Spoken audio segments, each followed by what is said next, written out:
dankie Sebrand, Philip. Ook van my kant af, goeiemôre aan almal. Dis 'n voorreg wat ons het om ook hier saam te mag wees.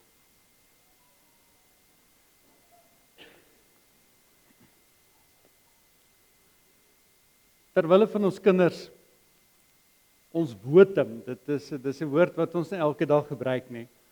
Maar ons botem, in ons botem sê ons wie ons is en wie ons aanbid en wie ons dien.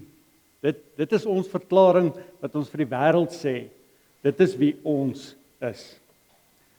In die woorde van Psalm 145, die botem dan: O my God, o koning, ek wil u verhoog en u naam loof vir ewig en altyd. Elke dag wil ek u loof en u naam prys vir ewig en altyd. Die Here is groot. Die Here is lofwaardig. Sy grootheid is ondeurgrondelik. Amen. Genade, liefde, vrede van God ons Vader en ons Here Jesus Christus deur die kragtige werk van die Heilige Gees in jou. Amen.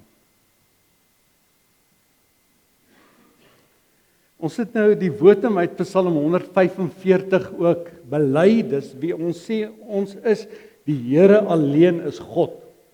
Kom ons sing dit ook saam. Ons staan dan sing ons Psalm 145 vers 1 en vers 2, die eerste omdigting, die Ou Testament omdigting, en dan vers 3 en vers 9 in die tweede omdigting, en dan in die laaste vers wat ons gaan sing.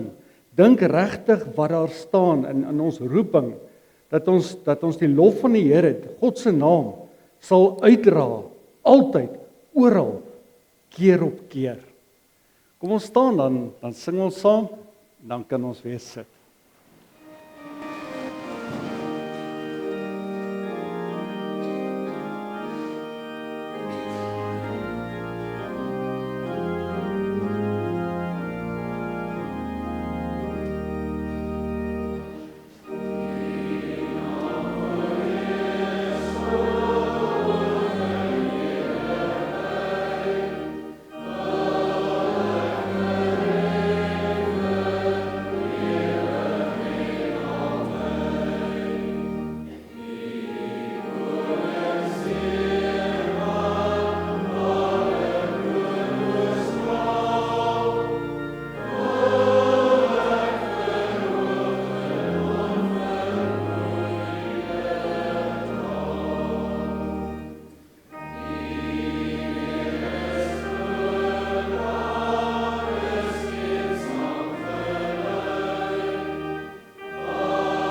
Ons kon sing van God se groot en sy heilige naam. As ons saam ons geloof bely, ook terwyl van ons kinders, dan sê ons in wie se naam ons hier is, die Vader, die Seun, die Heilige Gees. En daarom bely ons ook almal saam, ek glo in God die Vader, die Almagtige, die Skepper van hemel en aarde.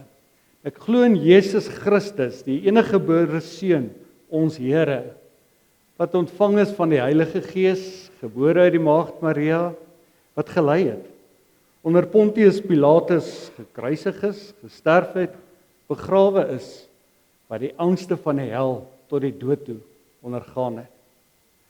Maar wat op die 3de dag opgestaan het uit die dood, opgevaar het na die hemel, en sit aan die regterhand van God, die Almagtige Vader, waarvandaan hy sal kom om die lewendes en die wat reeds gesterf het, te oordeel. Ek glo in die Heilige Gees. Ek glo aan 'n heilige algemene Christelike kerk, die gemeenskap van die heiliges. Ek glo in die vergifnis van sondes, die opstanding van die liggaam en die ewige lewe. Amen. Dit is wie ons sê in wie ons glo, Vader, Seun, Heilige Gees. Hy wat ons Here is, ons God, wil hê dat ons op 'n baie bepaalde manier moet lewe. En nie sommer net nie. Toe ons Here in die Ou Testament die wet vir sy volk gegee het hy gesê, ek is die Here jou God, en hy het gesê daar, ek is die een wat jou uit Egipte, uit die plek van slawerny gelei het. Met ander woorde, ek is die een wat jou verlos het, en daarom, hier is my woord, hier is my 10 woorde letterlik, om te lewe volgens my wil, om vir my dankie te sê. Nuwe Testamenties, Jesus Christus het ons verlos. En as verlostes, kom ons Here en hy sê, hier is my wil, lewe daarvolgens. Met ander woorde, dis die manier waarop jy vir my moet sê, dankie vir die feit dat ek jou gered het, dat jy my kind is. En as ons kyk na wat die wil van ons Here is, dan is daar moeds, dinge wat ons moet doen, en daar is dinge wat ons nie mag doen nie. In die Nuwe Testament, in Kolossense 3, het Paulus hierdie beeld gebruik, 'n baie spesifieke gebeeld, en ek gaan dit uit 3 verskillende vertalings lees. In die 83 vertaling wat ons vir die algemeen gebruik, staan daar in Kolossense 3 vers 9, ons het met die ou, sondige mense en sy gewoontes gebreek, en ons leef nou die lewe van die nuwe mens. Ons het gebreek met die ou sondes gelewe, ons het 'n nuwe lewe, wat ons nou leef. Nou die direkte vertaling, en dis presies wat dit is baie meer direk vertaal uit Grieks en Hebreëus, gebruik die beeld wat presies daar gebruik word. Daar staan, ons met die ou mens en sy gewoontes uittrek, en die nuwe mens, wat geskaap is na die beeld van sy skepper vernuwe word, aantrek, uittrek, aantrek. En dit gaan letterlik oor vuil klere. En dan die boodskap wat 'n vryvertaling is van wat daar in die woord staan. Daarso staan in Kolossense 3 vers 9 en 10.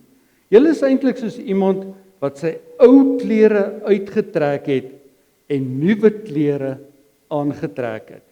Die ou klere is julle slegte ou gewoontes en die verkeerde manier waarop julle leef. Daarvan moet julle ontslaa raak, soos van ou klere. En nou weer terwille van ons kinders, hier is 'n baie eenvoudige beeld. As jy rondspeel en jou klere is vuil, en jy gaan bad, wat doen jy? Jy trek nuwe, skoon klere aan. Vuil, ou klere wat jy uittrek, en skoon, nuwe klere wat jy aantrek. En dit is ons elke dag lewe hier op aarde. Ons moet die ou vuil uittrek soos vuil ou klere en skoon klere aantrek wat is volgens die wil van God. En dan skryf Paulus hierso in Kolossense 3, natuurlik die Heilige Gees, ons Here, daarom moet julle die aardse dinge doodmaak wat nog deel van julle lewe is. Met ander woorde, trek jy die ou klere uit. Dis onsedelikheid, dis onreinheid, dis welis, dis slegte begeertes, dis gierigheid wat afgoderry is. Deur sulke dinge kom die straf van God oor mense wat ongehoorsaam is. Ander wat nie vuil klere wil uittrek nie. Vroeër het julle ook aan hierdie dinge meegedoen toe julle daarin gelewe het, maar nou, skoon klere, moet julle al hierdie dinge laat staan. Woede, haat, nait, gevloek. Vuil taal moet daar nie uit julle mond kom nie. Moenie vir mekaar lieg nie. En dit is eintlik so, ons is al so gewoond aan vuil taal, né? Dis vuil klere. Trek dit uit ook. Julle het met die ou sondige mens en sy gewoontes gebreek, letterlik hierdie ou vuil klere uitgetrek. Leef nou die lewe van die nuwe mens, skoon klere aangetrek, wat al meer vernuwe word na die beeld van sy Skepper tot die volle kennis van God. En dan lees ek 'n end verder, en die vrede wat Christus gee, moet in julle lewens die deurslag gee.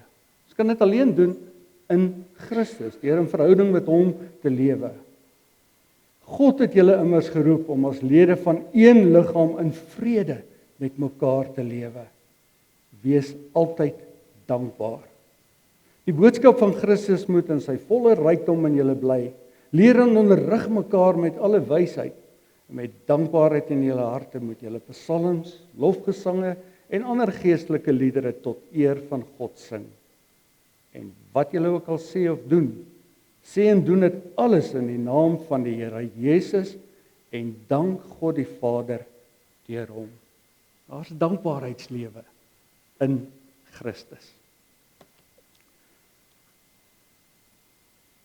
Kom ons sing nou saam uit Skrifbryming 14:4 vers 3 en vers 4 en in hierdie woorde word ook iets verwoord van in die wêreld is al so baie dinge wat ons wil doen en wat vir ons belangrik is. Maar uiteindelik is daar net een ding en dit is om my in te span om te lewe soos ons Here wil hê ek moet tot sy eer. Sit net so, dan sing ons Skrifbryming 14:4 vers 3 en vers 4.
Gaan ook in aansluiting by die tema van vandag se preek en eintlik die hele erediens saam bid soos wat ons Here Jesus ons leer bid het.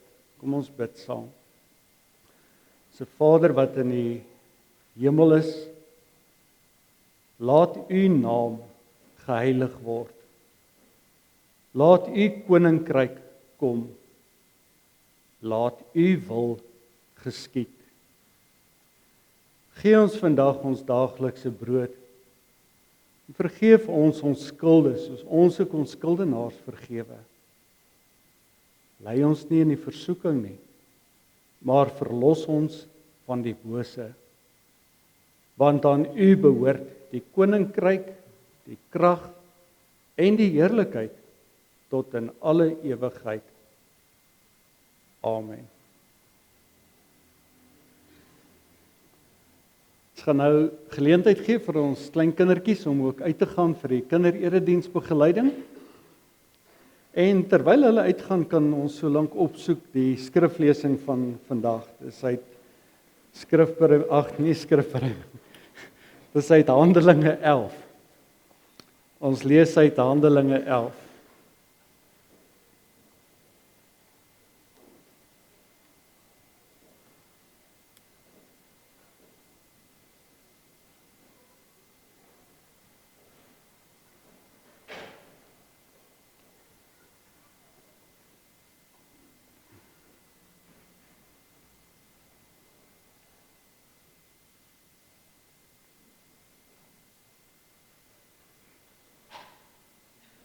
Ons gaan lees Handelinge 11 vanaf vers 19 en ek het dit nou nie vooraf in die klankkamer gesê nie, maar ons gaan lees tot hoofstuk 12 vers 5.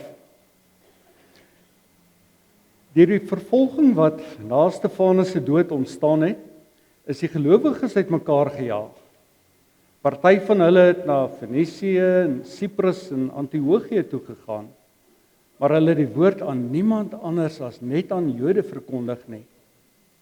Onder die vlugtelinge was daar sekere mense wat na Siprus en Cyrene afkomstig was en wat in Antiochië aangekom het en daar ook aan die Grieksprekendes die evangelie dat Jesus die Here is verkondig het. Die Here het die gelowiges gehelp sodat daar baie mense tot geloof gekom het en hulle tot die Here bekeer het. Die berig daaroor het die gemeente in Jerusalem bereik en hulle het vir Barnabas na Antiochië toegestuur. Toe hy daar kom, was hy bly om te sien hoe God in sy genade onder hulle gewerk het en uit hulle almal aangespoor om met hart en siel aan die Here getrou te bly. Barnabas was 'n goeie man, vol van die Heilige Gees en met 'n vaste geloof. 'n aansienlike groep mense is tot geloof in die Here gebring. En Barnabas is na Tarsus toe om na Saulus te gaan soek.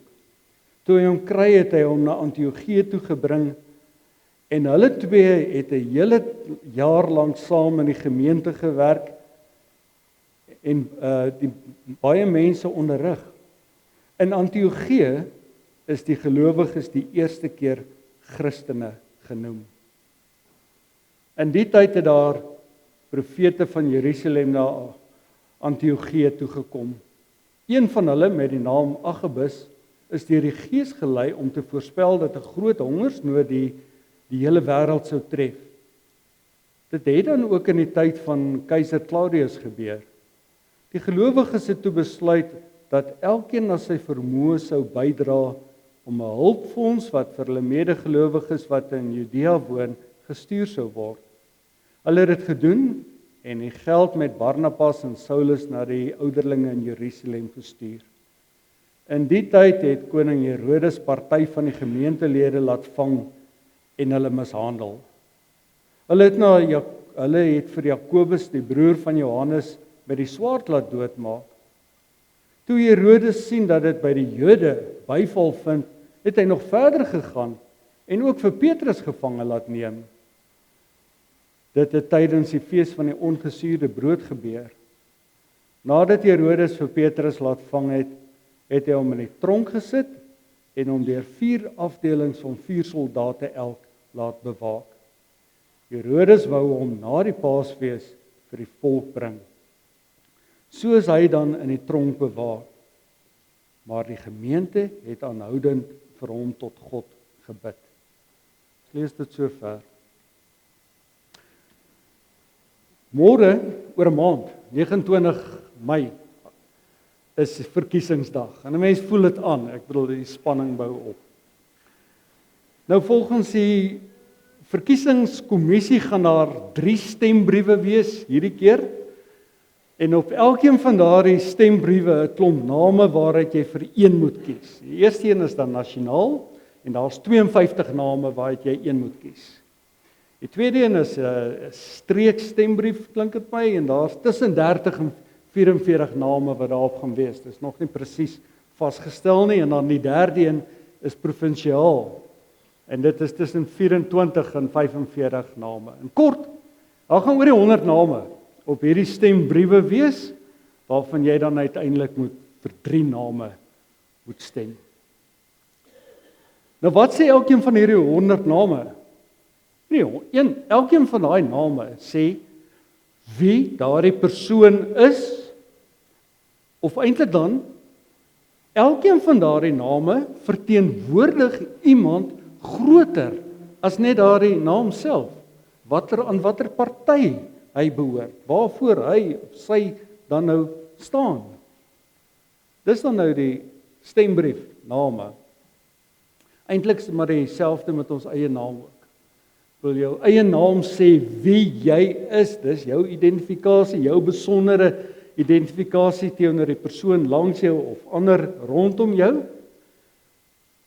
En baie keer het jou naam een of ander besondere betekenis, Petrus wat rots is, of Naomi wat blydskap is, Mara wat bitterheid beteken. Maar die punt is ook, jou naam verteenwoordig meer as net jouself.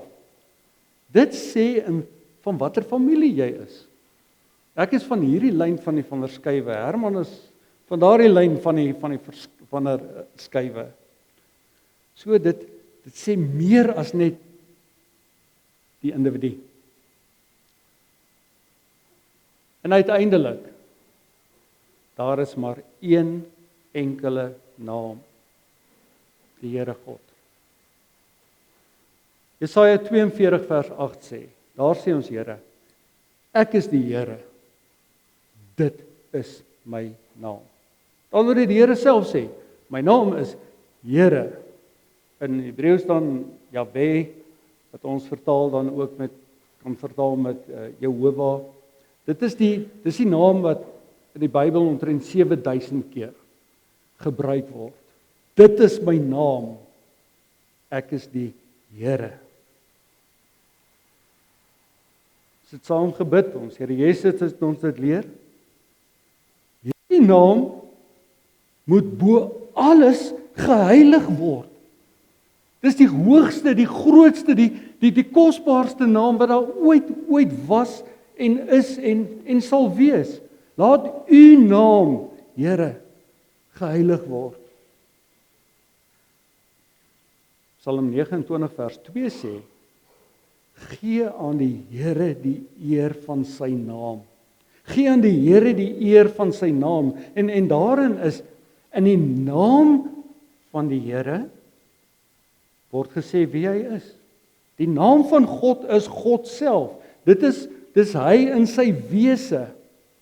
Dis hoekom hy geëer, geheilig, bo alles moet word. En dan het ons saam gelees uit Psalm 145. O God, my koning, ek wil u verhoog, ek wil u naam loof en vir ewig en altyd. Elke dag wil ek u loof en u naam prys vir ewig en altyd.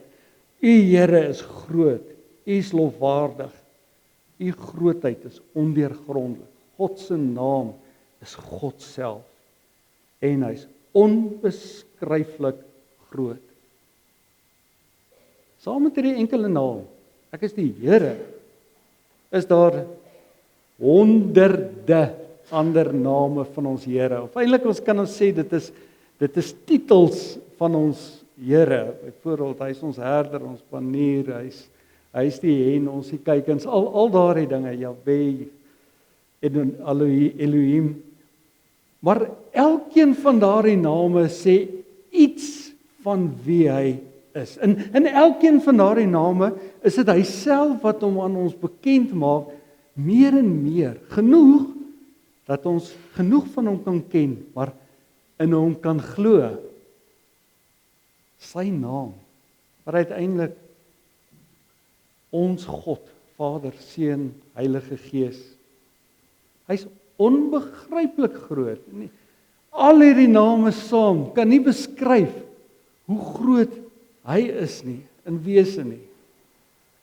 Laat mens dink aan Elihu daar in Job wat uitgeroep het, God is groot, ons kan sy grootheid nie begryp nie. Maar dit is die belangrike. Hy is nie net die Here God van die ganse skepping nie, heelal nie. Hy self sê, ek is die Here, jou God. Ek is die een, hierdie onbeskryflik almagtige groot God, wat my, van my kant af, aan jou verbind het. En niks en niemand, in Christus, kan jou van my skei nie. Ek is die een wat teenoor die wêreld verklaar het, Jesaja 43 vers 1. Ek het jou op jou naam geroep, jy is myne. En om hierdie verbintenis, dat jy myne is, vir die wêreld te verduidelik en vir jouself te verduidelik en te bevestig teenoor almal wat daar is, gee ek vir jou 'n naam wat presies sê wie jy is.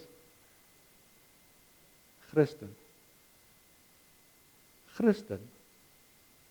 Die naam van ons Here Jesus Christus. Ek bind jou, letterlik sê ons Here, aan myself in Christus. Ons lees van hierdie naam vir die heel eerste keer in Handelinge 11. In Antiochië is die gelowiges die eerste keer Christene genoem. Letterlik, die wêreld noem hulle Christene omdat hulle Christus in daardie mense gesien het. In daardie naam het hulle iemand oneindig groter gesien as die mense op aarde. Mense in wie die wêreld iets van Christus kan sien. En dit was in Antiochië, in 'n heidenwêreld. Dit was nie in Israel of in Jerusalem die setel nie. Dis in Antiochië, vandag daarso Noord-Sirië, Suid-Turkye. Daar is die gelowiges die eerste keer Christene genoem. Die konteks waarin Handelinge 11 staan, is ontsettend belangrik. Want as 'n mens rondom dit gaan lees, dan besef 'n mens, hierdie eerste Christene, daar in daardie heidense stad, het letterlik in ballingskap gelewe. En ons het nou die hele eerste termyn het ons stil gestaan daarby. Begin by kerkpolitiek. Handelinge 11, die eerste 2 verse.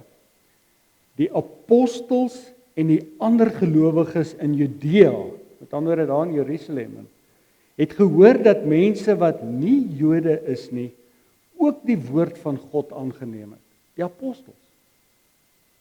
En ander medegelowiges. Dis nie sommer net die gewone man op straat nie. Dis die apostels. En toe Petrus dan in Jerusalem kom, het die Joodse gelowiges, wat reeds in Christus glo, hom verwyd. Jy het mense besoek wat nie besny is nie, en jy self saam met hulle geëet. Hartseer, né? Jy mag nie buite die Joodse kerk verband die evangelie bedien nie. Kerkplant nie. Jy mag net in eie kerk verband. Kerkplant. Dis die apostels. Medegelowiges. En dan verduidelik Petrus vir hulle, en ons het hier gelees, hulle het met groot dankbaarheid besef, maar ons Here werk nie net in kerkverband, onder sy eie mense nie. Die evangelie is vir almal. Ons lees hierso, behalwe dat hulle uit eie geleedere teenkanting kry, lees ons van die Jode wat hulle gehaat het. En daarmee moet ons heeltemal teruggaan na die uitstorting van die Heilige Gees. Wat het daar gebeur toe hulle daar in vreemde tale begin praat, of nie vreemde nie, in ander lande, etniese volke se tale, het mense gesê, hierdie klomp mense is dronk. Dan het hulle 'n bespotting gemaak van die evangelie. En dan begin die verskriklike vervolging. Hoofstuk 7. Stefanus wat tereggestel word, omdat hy bely dat hy in Jesus Christus as opgestane Here glo. En dan in hoofstuk 8 lees ons daarso die eerste 4 verse. Ook Saulus het hierdie moord goedgekeur. Dit was Paulus voordat hy tot bekering gebring het. Daardie dag het daar 'n ewige vervolging van die gemeente in Jerusalem begin. Al die gelowiges, behalwe die apostels, is uitmekaar gejaag en verstrooi oor die gebiede van Judea en Samaria. Godvreesende mense het vir Stefanus begrawe en daar is baie oor hom gerou. Saulus het die kerk probeer uitroei. Hy het van huis tot huis gegaan, mans en vrouens laat uitsleep, hulle in die tronk laat sit, op 'n ander plek sê hy het hulle selfs laat doodmaak. Die gelowiges wat uitmekaar gejaag is, het so ver as wat hulle gegaan het, die evangelie verkondig. Hierdie is godsdienstige vervolging. Dis die Joodse raad, dis die teologiese skool daar in Jerusalem van al die jare wat hierdie Christene fisies begin vervolg het, letterlik ook doodgemaak het. En dan lees ons Herodes kom by. Sit in hoofstuk 12 gelees. In die tyd van koning Herodes, in die tyd het koning Herodes party van die gemeentelede laat vang en hulle mishandel, uit vir Jakobus laat doodmaak en toe Herodes sien dat dit by die Jode byval vind, het hy nog verder gegaan en ook vir Petrus gevang. Dan word hier kom nou politieke vervolging, want Herodes is die koning, hy is die Romeins aangestelde, eintlik Jood, maar eintlik was hy 'n Edomiet gewees, sy pa Herodes die Grote. Ons praat hier van Herodes Agrippa 1. Dit is eintlik hartseer, ironies, tipies die mens. Voor ons Here Jesus se dood, het die Jode hierdie Herodese met 'n passie gehaat. Want hulle was Edomiete, hulle was honde, hulle was vuil, hulle was onrein in hulle oë. En toe hierdie Herodes nou skielik begin om te deel in hierdie vervolging, toe word hy letterlik verafgod in die ware sin van die woord.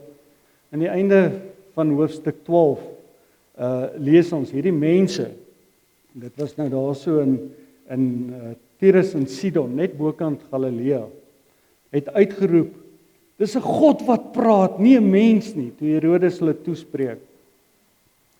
En dan lees ons op daardie selfde oomblik het 'n engel van die Here hom getref, Herodes, omdat hy nie die eer aan God gegee het nie. Herodes is deur wurms verteer en het gesterwe. In kort, hierdie eerste Christene in Antiochië het in ballingskap gelewe. Satan het alles probeer doen om die evangelie te stuit. Maar, ook weer 'n blokletter, hoofletter maar, ten spyte van, die evangelie brei uit. God self het uitgekies, deur sy Gees.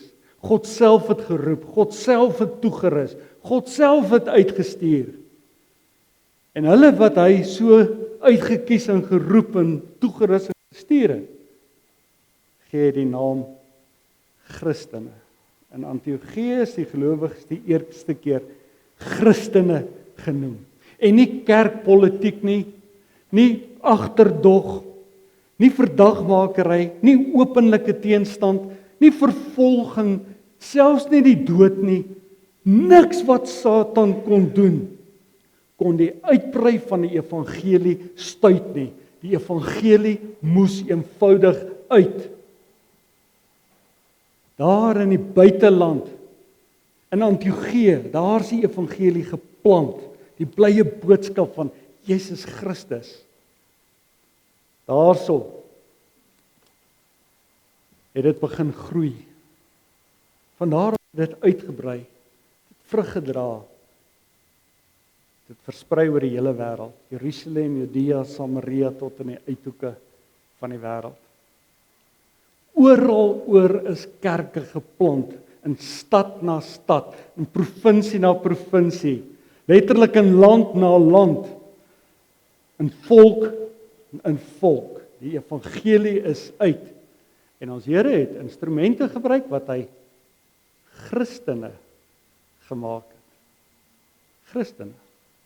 Diep afhanklike, sondige, stikkende gelowiges aan wie hy die erenaam gegee het, Christen. En dit bring ons dan na 2024 toe. Nee, einde April 2024. Ons bevind onsself bykans in dieselfde omstandighede as daardie gelowiges in Antiochië. Ons dien dieselfde God, die enigste ware God van hemel en aarde, heilig is sy naam, kosbaar is sy naam. Hy die een wat hom aan ons verbind het. Hy wat gesê het, ek roep jou by die naam, ek gee vir jou die erenaam van Christen. Maar die plek waar jy is, ballingskap, in die stikken van hierdie lewe. Dis waar jy leef. Dis waar ek jou nou gebruik. Jy het presies dieselfde roeping as daardie eerste Christene in Antiochië. Die evangelie moet uit. Oral oor. So dit saam gesing. Psalm 145. Oral, altyd, alle plekke. Jy kan dit nie uit eie krag doen nie. Jy dra die ere uitken naam Christen. Iemand in afhanklikheid aan Christus gebind. Wat sê dit vir jou, vir my vandag? 2024, 'n maand voor die verkiesing, midde in Suid-Afrika met, ons kan uitbrei daarop. Ek mag, ons mag, my kinders mag hom aanspreek as Elohim, Skepper, Adonai, die een aan wie ek behoort, El Shaddai, die Almagtige, so hoef jy te vrees nie. Ek mag hom aanspreek as El Elon, die hoogste, die verhewe. Mag hom aanspreek as El Roi, die sterke. El Olam, die hoogste, die ewige. Ek mag hom aanspreek as Jahwe Jireh, die een wat my versorg. Ook in die onsekerheid van hoe dit baie keer met ons gaan.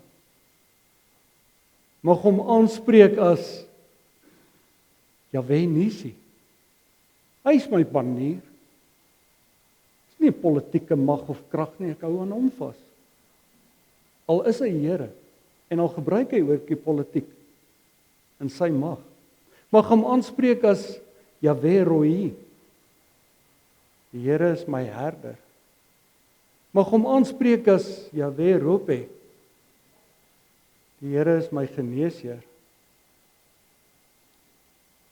Mag hom aanspreek as Jahwe Shalom. Hy is my vrede. Nie my omstandighede nie.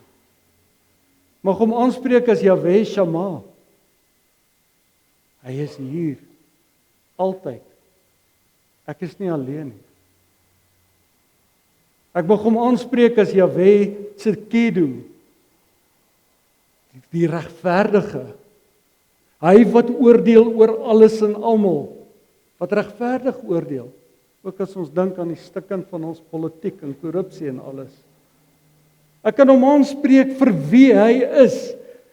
Ek het die voorreg om te mag glo, my eie te maak, wat hy my gee om te doen, om te mag bely, om te mag getuig. Ek dien die enigste ware lewende God van hemel en aarde. Dis my troos, dis my anker. Hy's ons Here, hy's my Here, hy's my kind se Here. Wat 'n ontsettende troos in hierdie woordjie Christen. Maar ons dien hom nie net nie. Ons staan ook in sy diens. Is hy wat uitverkies het. Dis hy wat geroep het. Dis hy wat toerus. Dis hy wat uitstuur. Dis my roeping. Hier in die kleine, eintlik moet ons sê in die mikrokleine van Brooklyn, is ons Christene. En het ons Here ons geroep en toegerus en uitgestuur. Die evangelie moet uit. Ja, ons het 'n uitreikfonds, ons het 'n uitreikbediening, ons het 'n uitreikdiensgroep. Daar's uitreikbedieninge wat ons dryf, soos byvoorbeeld na Swaziland, kinderreise. Ons is deel van baie bedieninge wat ons ook ondersteun na buite. Een daarvan was Amos. 'n man wat ons Here uitgekies het, wat ons Here geroep het, wat ons Here toegerus het, wat hy uitgestuur het om sy naam onder 'n moslimgemeenskap te gaan verkondig. Amos was 'n balling. Hy het dit ontsettend moeilik gehad by tye. Sy omstandighede daar in Noord-Oos-Afrika was regtig uitdagend. En tog, hy het die belange van die stad bevorder. Hy het ons jaartema, hy het die vrede aan daardie stad gebring. Dit was nie 'n stad nie, dit was 'n moslim gemeenskap waarin hy gewoon het. En die manier waarop hy dit gedoen het, is hy die evangelie van ons Here Jesus Christus daar gaan plant. Hy het dit nie net verkondig nie, al was ek telkens 'n lewensgevaar daaroor. Hy het dit uitgeleef as Christen. En op so 'n manier het hy die lig van ons Here Jesus Christus ook in 'n donker van daardie omstandighede gaan plant. En ons eer ons Here vandag vir hom, wat hy nou weggeneem het na hom toe. En ons bid vir daardie gemeenskap, daar waar hy gewerk het, daardie moslim gemeenskap, dat die saad van die evangelie wat hy daar geplant het, verder mag groei, dat dit meer mag word, mag uitbou, dat dit vrug mag dra, tot eer van ons Here alleen. Dit was sy roeping as Christen. En ons dien dieselfde God. Staan onder dieselfde roeping. Ons is net soos hy, deur ons Here God self uitgekies, geroep, toegerus, hier deur sy woord, elke dag, uitgestuur. Die evangelie moet uit. Daar in jou vriendekring, in jou familiekring, daar in jou werkskring, daar is jy Christen. Daar is jy kerk. Daar is jy die een wat die lig van ons Here Jesus Christus moet laat skyn. Daar is jy die een wat die vrede van die stad in ballingskap moet bevorder. En hoe doen ons dit? En ons sluit daarmee af. Sondag 12 bely ons, wat beteken dit dat ek 'n Christen genoem word? En dan sê opskrif, ek deur geloof is ek lid van Christus. En dit is hierdie wat ons genoem het, is God wat hom deur sy genade aan ons verbind het, aan ons die naam gegee het, aan jou die naam gegee het, van Christus, Christen. En daardeur deel ek ook in sy salwing, sy roeping. Hoekom? Sodat ek sy naam moet bely. Sodat ek, met ander woorde as profeet, ek op geen manier mag wegsteek, ek is 'n Christen, die naam van God in sy wese, ek behoort aan hom. Hy is my Here, hy is die belangrikste bo alles en almal. Dat ek myself in die tweede plek as 'n lewende dankoffer aan hom kan toewy. Dit is my profetiese roeping en bid. Met ander woorde dat ek nie halfhartig, sê baie keer die woord, op autopilot 'n Christen is nie. Maar dat ek regtig deurleef, toegewyd lewe volgens die wil van ons Here, sy lig laat skyn en bid. Ons kan nie genoeg bid nie. En dat ek in hierdie lewe met 'n vrye gewete teen die sonde en die duiwel stry. Here, help my dat die duiwel nie oor my heers nie. Help my dat ek oor dit wat Satan op die tafel bring voor my mee probeer versoek en verlei, dat ek nee sal sê, sal lewe volgens u wil.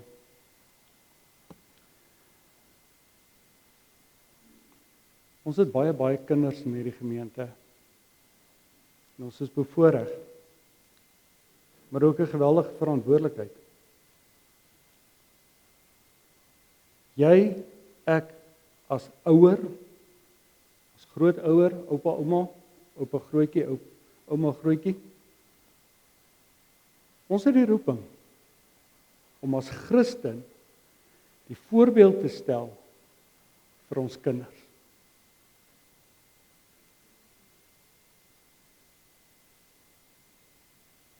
Ons het 'n belofte daaroor afgelê. Dit is seker ons hoogste roeping. 'n Eerste roeping. As ons Here sê, ons moet ons lig laat skyn. Mag ons dit in ons daaglikse lewe uitleef. Mag ons dit in hierdie aanloop tot die verkiesing, spanning, emosies wat oploop, daardie voorbeeld tot vir my kinders stel. Die Here is sy naam. Groot is sy naam. Laat sy naam bo alles, my lewe, deur my in hulle lewe, geheilig word. Amen.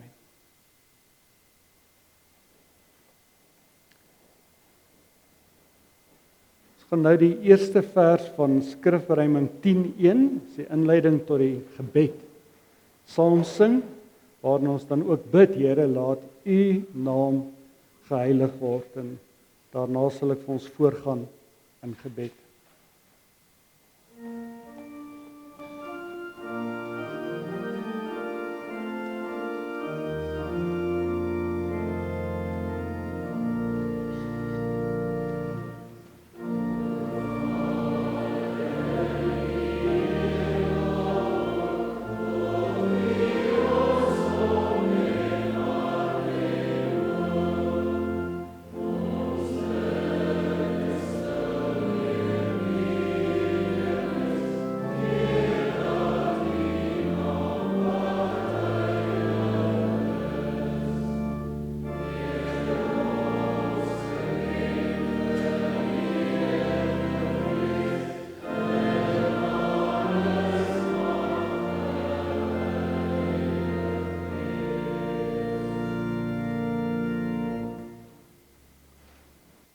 Ons kan eintlik niks meer sê, Here, as wat ons gesing het nie. U naam wat heilig is, bo alles bo almal. Die wat die naam aan ons verbind het, die grootste erenaam wat daar kan wees, Christen. Here, help ons, dat ons soos wat ons gesing het, en wat ons saam bely, in ons daaglikse lewe, U naam reg sal ken. U naam sal uitlewe in wie ons is, en waar ons is, en wat ons doen, en wat ons dink, waarmee ons besig ook al mag wees, orals, altyd, teenoor almal. Ja, Here, laat U naam geheilig word. Amen.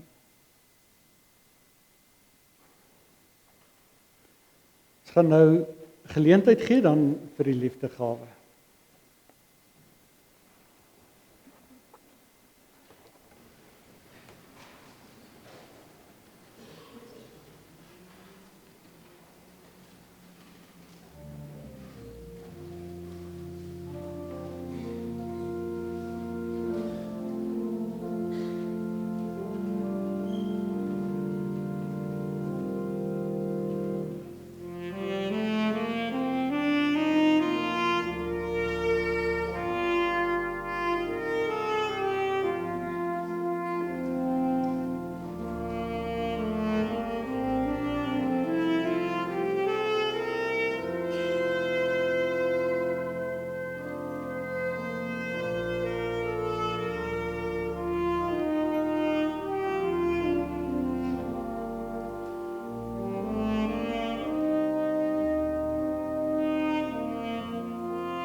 Ons sing nou ten slotte 'n skrif van Nehemia 14:1. En dit is asof dit gedig is of saamgestel is vir 2024. Want hierin vind ons regtig ook die werklikheid waarin ons lewe. Daar's so baie weerstand van alle kante af. Satan wat letterlik met vuishoue slaan.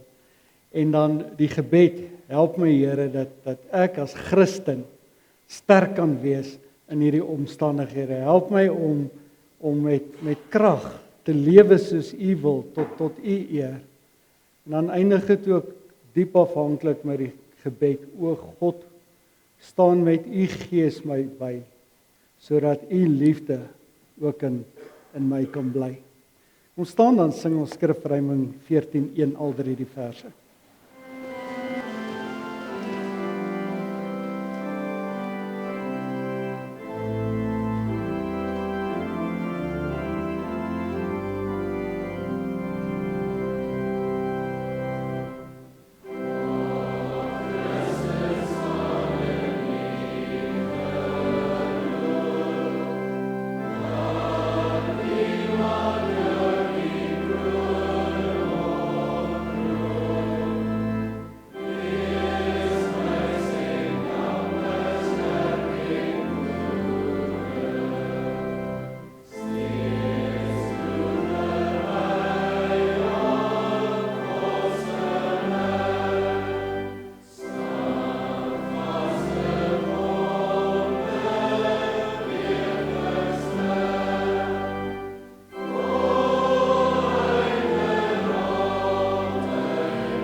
Ons Here seën jou en hy beskerm jou. Ons Here het tot jou redding verskyn. Hy is jou genadig. Ons Here verhoor jou gebede. Hy skenk aan jou sy vrede.